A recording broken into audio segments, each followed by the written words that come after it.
9 سازمان حامی حقوق بشر از حکومت تاجیکستان خواستند که محمد علی حییت را فوراً و بی قید و شرط از زندان آزاد کند.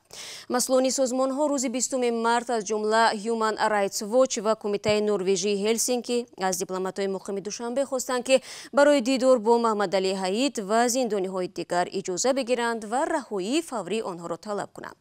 محمد علی حییت یک عضو ریاست عالی حزب ممنوع نهضت اسلامی سال 2015 دستگیر و بعد یک سال در مرافعه پس درهای بسته به حبس ابد محکوم شد. همسر حییت هفته گذشته گفت که شوهرش در زندان شکنجه می شود و سخت بیمار است، ولی مقامات اداره زندان ها در تاجیکستان خبر شکنجه شدن حییت را رد کردند. محمد علی حییت 62 ساله در بازداشتگاه رقم 1 دوشنبه نگهداری می شود. سورینیسو جورابک و همسر حییت به سازمان های حقوق گفته است شوهرش به کمک طبی دسترسی ندارد و نگران است که در نتیجه شکنجه در زندان خواهد افتید.